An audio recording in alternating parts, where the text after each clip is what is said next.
Viewers, বিডিএনএস Bangla নিউজে আপনাকে স্বাগত জানাচ্ছি। শুরুতেই থাকছে সংবাদ শিরোনাম। কম খরচে যাতায়াতের জন্য সরকার দেশব্যাপী রেল নেটওয়ার্ক স্থাপন করেছে, বললেন প্রধানমন্ত্রী। আরও থাকছে মামুনুল হককে প্রতিহতের ঘোষণা। বঙ্গবন্ধুর ভাস্কর্য নিয়ে ধর্মান্ধ গোষ্ঠী বিভ্রান্ত ছড়াচ্ছে, বললেন স্বেচ্ছাসেবক লীগ। আরও থাকছে পাচার 25,000 কোটি টাকা। হত্যার প্রতিশোধের হুমকির মধ্যেই পারস্য উপসাগরে মার্কিন রণতরী। আরও থাকছে ভাস্কর্য নিয়ে অনাহূত বিতর্ক সৃষ্টির পিছনে ভিন্ন উদ্দেশ্য, বললেন উবাইদুল কাদের। আরও জানাবো ক্ষুধার জ্বালায় পোকা খাচ্ছে সেখানকার মানুষ, এ নিয়ে থাকছে বিস্তারিত। ইরানের বিজ্ঞানীকে হত্যার পর সংযত থাকার আহ্বান জাতিসংঘের। কৃষক আন্দোলনে কার্যত অবরুদ্ধ ভারতের রাজধানী নয়াদিল্লি। ভিপি নূরের বিরুদ্ধে মামলার প্রতিবেদন পিছালো। এবং সবশেষ জানাবো আফগানিস্তানে গাড়ি বোমা হামলায় 30 জন সরকারি সেনা নিহত। এতক্ষণ শুনছিলেন সংবাদ শিরোনাম, এবার দেখুন এ নিয়ে বিস্তারিত সংবাদ। আর প্রতি ঘন্টার আপডেট নিউজ পেতে আমাদের চ্যানেলটি সাবস্ক্রাইব করে পাশে থাকা বেল বাটনটি চাপুন। এদিকে প্রধানমন্ত্রী শেখ হাসিনা রোববার বলেছেন, সরকার কম করেছে মানুষ ও পণ্য পরিবহনের জন্য সারা দেশের রেল নেটওয়ার্ক স্থাপনের কাজ করেছে। তিনি আরও বলেছেন, ঢাকা থেকে চট্টগ্রাম, চট্টগ্রাম থেকে কক্সবাজার ও গুমদুম পর্যন্ত একটি রেল লাইন হবে। রেলপথকে আরও শক্তিশালী করার পরিকল্পনা আমাদের রয়েছে। রাজধানী ও পশ্চিমাঞ্চলের জেলার মধ্যে রেল যোগাযোগ বাড়ানোর লক্ষ্যে যমুনা নদীর উপর 4.8 কিলোমিটার দীর্ঘ ডাবল লাইন ডুয়েল গ্যাস বিশিষ্ট বঙ্গবন্ধু শেখ মুজিবুর রহমান রেলওয়ে সেতুর ভিত্তিপ্রস্তর স্থাপনের সময় প্রধানমন্ত্রী শেখ হাসিনা এসব কথা বলেছেন। তিনি আরও বলেন, সরকার ঢাকা থেকে বরিশাল ও পটুয়াখালী হয়ে পায়রা বন্দর পর্যন্ত একটি রেলপথ স্থাপন করবে। আমরা একটি সম্ভাব্যতা যাচাই করব, সে বিষয়ে আমরা উদ্যোগ নিয়েছি। শেখ হাসিনা আরও বলেছেন, ক্ষমতা গ্রহণের পর সরকার নতুন ইঞ্জিন ও বগি সংগ্রহ সহ বিভিন্ন পদক্ষেপের মাধ্যমে রেলপথ খাতে ব্যাপক উন্নয়ন করেছে। তিনি আরও বলেন, এখন রেলপথ জনগণকে পরিষেবা দিচ্ছে, বিশেষ করে কোভিড-19 চলাকালীন পণ্য পরিবহন করার ক্ষেত্রে অবদান রাখছে। রেল জনগণকে সর্বোচ্চ সেবা দিচ্ছে। রেলওয়ে খাত নিয়ে বিএনপি সরকারের আত্মঘাতী সিদ্ধান্তের কথা স্মরণ করে প্রধানমন্ত্রী শেখ হাসিনা বলেছেন, বর্তমান সরকার বিভিন্ন সময়োপযোগী সিদ্ধান্তের মাধ্যমে আবারও এই খাতকে পুনরুজ্জীবিত করেছে। তিনি আরও বলেছেন, রেলওয়ে এখন জনগণের কাছে সর্বোচ্চ আস্থার জায়গা, যা আমাদের অর্থনীতিতে অনেক বেশি অবদান রাখবে বলে মনে করি। তিনি আরও বলেন, যোগাযোগ ব্যবস্থা উন্নয়নের মাধ্যমে সরকার জনগণের আর্থসামাজিক অবস্থার উন্নয়নে অনেক অবদান রাখতে পারে, তাই এটি বৈচিত্র্যকরণের পাশাপাশি পুরো দেশের যোগাযোগ নেটওয়ার্ক উন্নত আধুনিক করছে। এদিকে জঙ্গিবাদী সাম্প্রদায়িক গোষ্ঠীর ষড়যন্ত্র প্রতিহতের ঘোষণা দিয়েছে আওয়ামী লীগের 3 সহযোগী সংগঠন, আওয়ামী যুবলীগ, স্বেচ্ছাসেবক লীগ ও মৎস্যজীবী লীগ। রাজধানীতে পৃথক কর্মসূচি থেকে সংগঠনগুলোর নেতারা এই ঘোষণা দেন। তারা বলেছেন, বিএনপি জামাতের মদতে জাতির পিতা বঙ্গবন্ধু শেখ মুজিবুর রহমানের ভাস্কর্যের বিরোধিতার নামে ধর্মান্ধ মামুনুল হকরা জঙ্গিবাদ ও সাম্প্রদায়িকতার বিষ বাষ্প ছড়াচ্ছে। তাকে দেশের কোথাও ওয়াজ করতে দেয়া হবে না। যে কোনো মূল্যে তার মতো ধর্মান্ধদের ষড়যন্ত্র প্রতিহত করা হবে। গত 13 নভেম্বর ঢাকার গ্যান্ডারিয়ার দুপখোলার মাঠে তৌহিদা জনতা ঐক্য পরিষদের ব্যানারে এক সমাবেশ থেকে মুজিব বর্ষ উপলক্ষে ঢাকার ধুলাইপাড়ে বঙ্গবন্ধুর ভাস্কর্য স্থাপনের বিরোধিতা করা হয়। একই দিনে রাজধানীর বিএমএ অডিটোরিয়ামে বাংলাদেশ খেলাফত যুব মজলিস ঢাকা মহানগরীর উদ্যোগে শানে রিসালাত কনফারেন্সের বাংলাদেশ খেলাফত মজলিসের ভারপ্রাপ্ত মহাসচিব ও বাংলাদেশ খেলাফত যুব মজলিসের কেন্দ্রীয় সভাপতি মাওলানা মামুনুল হক প্রকাশ্যে বঙ্গবন্ধুর ভাস্কর্য স্থাপনের বিরোধিতা করেন। তিনি হুমকি দেন, ভাস্কর্য নির্মাণ বন্ধ না হলে দেশে আবারও একটি শাপলা চত্বর পরিস্থিতি তৈরি হবে। এই বক্তব্য দেওয়ার পর আওয়ামী লীগ চুপ থাকলেও সোচ্চার হন আওয়ামী লীগ নেতা শিক্ষা উপমন্ত্রী মহিবুল হাসান চৌধুরী নৌফেল। বলেন, গার মটকে দেবে জনগণ। পরে মামুনুলের চট্টগ্রাম সফর নৌফেল অনুসারীরা ঠেকিয়ে দিয়েছেন রাজপথের বিক্ষোভে।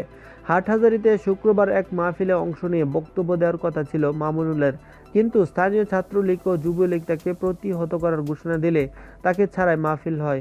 ওই মাহফিলের প্রধান অতিথি হেফাজতে ইসলামের আমির জুনায়েদ বাবুনগরী হুমকি দেন, যে কোনো দল ভাস্কর্য বসালে তার ট্রেনে হেঁচড়ে ফেলে দেওয়া হবে। এদিকে বাংলাদেশ থেকে বিভিন্ন পর্যায়ে পাচার হওয়া অর্থ ফেরত নিয়ে আসার ব্যাপারে তৎপর হয়েছে দুর্নীতি দমন কমিশন দুদক। আপাতত চিহ্নিত করতে চাইছে এই পাচারের সঙ্গে জড়িতদের। দেশে দেশে তথ্য সংগ্রহের জন্য পররাষ্ট্র মন্ত্রণালয়ের কাজে লাগানো হয়েছে। পরবর্তীতে অর্থ ফিরিয়ে আনতে বিভিন্ন দেশ ও সংস্থার সহযোগিতা কাজ করতে চায় দুদক। প্রাথমিকভাবে গত 12 বছর ধরে বাংলাদেশ থেকে বিদেশে অন্তত 25,000 কোটি টাকা পাচার হওয়ার ব্যাপারে নিশ্চিত হয়েছে এই সংস্থাটি, যা পাঠানো হয়েছে যুক্তরাষ্ট্র, যুক্তরাজ্য, Canada, Hong Kong, Australia, Switzerland, Philippines, Singapore ও মালয়েশিয়া সহ বিভিন্ন দেশে। জানা যায়, গত 22 অক্টোবর বিভিন্ন দেশে পাচার হওয়া অর্থ বিনিয়োগের মাধ্যমে নাগরিকত্ব থাকা বাংলাদেশিদের তালিকা প্রসঙ্গে শিরোনামে পররাষ্ট্র মন্ত্রণালয়ের সিনিয়র সচিব মাসুদ বিন মোমেনের কাছে চিঠি পাঠিয়েছে দুদকের মানি লন্ডারিং বিভাগের মহাপরিচালক আনম আল ফেরোজ। পাঠানো চিঠিতে বিনিয়োগকারী হিসেবে যেসব বাংলাদেশি নাগরিক পৃথিবীর অন্যান্য দেশের নাগরিকত্ব গ্রহণ করেছেন তাদের সম্পর্কে তথ্য বা তালিকা দূতাবাসের মাধ্যমে অথবা অন্য কোনো উপায়ে সংগ্রহের কথা বলা হয়েছে। দুদকের চিঠিতে আরও বলা হয়েছে, বাংলাদেশের নাগরিকদের একাংশ এদেশ থেকে অর্থ পাচার করে বিদেশে বিনিয়োগের মাধ্যমে বিভিন্ন দেশের নাগরিকত্ব গ্রহণ করেছে।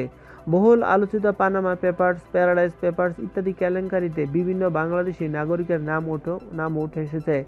এ দ্বারা রোধ করা সম্ভব না হলে অর্থনৈতিক গতিশীলতা ভবিষ্যতে থমকে যাওয়ার আশঙ্কাও রয়েছে। বাংলাদেশি নাগরিকদের বিদেশে অর্থ পাচারের মাধ্যমে নাগরিকত্ব গ্রহণের প্রবণতা রোধ করা প্রয়োজন। এই জন্য সংশ্লিষ্টদের বিরুদ্ধে আইনানুগ ব্যবস্থা গ্রহণ করে পাচারকৃত সম্পদ দেশে ফিরিয়ে আনার বিকল্প নেই। এটি অন্যদিকে অপরাধীদের সাজা নিশ্চিত করবে, অন্যদিকে দেশীয় সম্পদ ফেরত আনার পাশাপাশি অন্যদের জন্য উদাহরণ হয়ে থাকবে, যা প্রতিরোধমূলক ব্যবস্থা হিসেবেও কাজ করবে। এদিকে ইরানের শীর্ষ পরমাণু বিজ্ঞানী হত্যার পর মধ্যপ্রাচ্যে উত্তেজনা বেড়ে যাওয়ার প্রেক্ষাপটে জাতিসংঘ সংযত থাকার আহ্বান জানিয়েছে দুই পক্ষকে। শনিবার জাতিসংঘের একজন মুখপাত্র বলেছেন, আমরা সংযুক্ত থাকার এবং ওই অঞ্চলে উত্তেজনা বাড়ানোর মতো যে কোনো কাজ থেকে বিরত থাকার আহ্বান জানাচ্ছি। তিনি আরও বলেছেন, আমরা বিচার বহির্ভূতভাবে যে কোনো হত্যাকাণ্ডের নিন্দাও জানাচ্ছি। মোহসেন ফাখরিজাদ ইরানের শীর্ষ পরমাণু বিজ্ঞানী। তিনি শুক্রবার রাজধানী তেহরানের কাছে সন্ত্রাসী হামলায় নিহত হন। তেহরানের দামাম বন্দর এলাকার তার উপর হামলা চালানো হয়। এ ঘটনার প্রতিশোধ নেওয়ার শপথ নিয়েছে ইরান। দেশটির সর্বোচ্চ নেতা আয়াতুল্লাহ আলী খামিনির সামরিক উপদেষ্টা হোসেন দেহাগান বলেছেন, সন্ত্রাসীদের উপর বজ্রপাতের মতো আঘাত হানা হবে। পশ্চিমা গোয়েন্দা সংস্থাগুলোর ধারণা যে ফাখরিজাদা ইরানের গোপন পারমাণবিক অস্ত্র কর্মসূচির পিছনে ছিলেন। তবে ইরান সবসময় বলে আসছে যে তাদের এই পারমাণবিক কর্মসূচি শান্তিপূর্ণ উদ্দেশ্যেই করছে।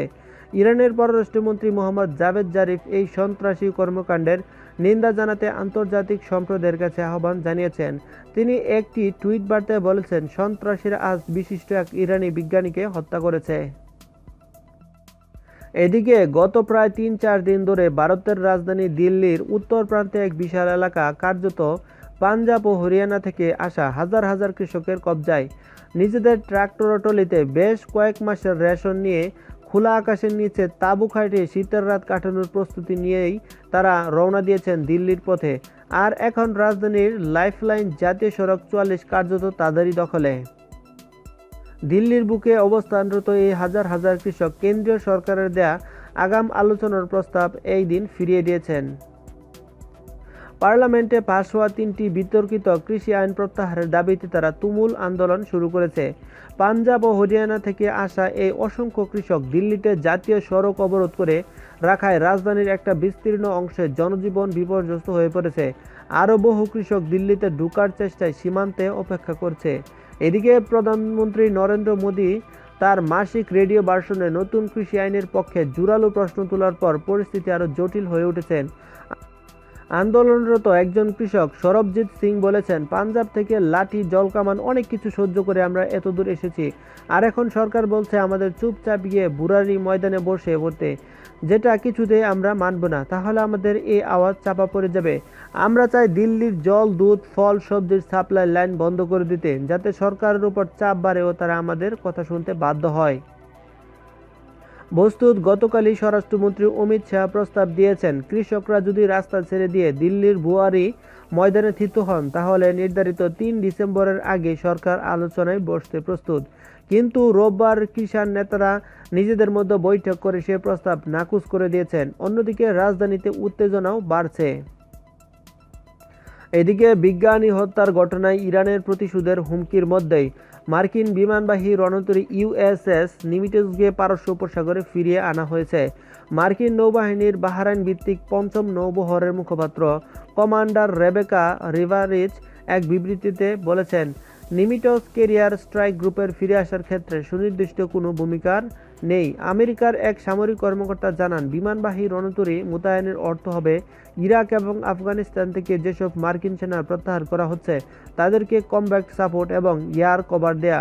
আগামী 15 জানুয়ারির আগে আফগানিস্তান এবং ইরাক থেকে সেনা প্রত্যাহার করে নিতে চায় প্রেসিডেন্ট ডোনাল্ড ট্রাম্প প্রশাসন।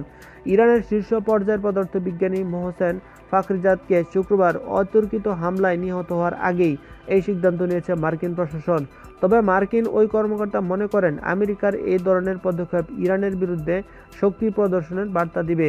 ইরানের রাজধানী তেহরানের কাছে বিখ্যাত বিজ্ঞানী গবেষককে সন্ত্রাসী হামলার মাধ্যমে হত্যা করা হয়। এই বিশেষজ্ঞ হত্যার ঘটনায় ইসরায়েলকে দায়ী করছে ইরান। অবশ্য ইসরায়েল হত্যার কথা স্বীকার করেছে।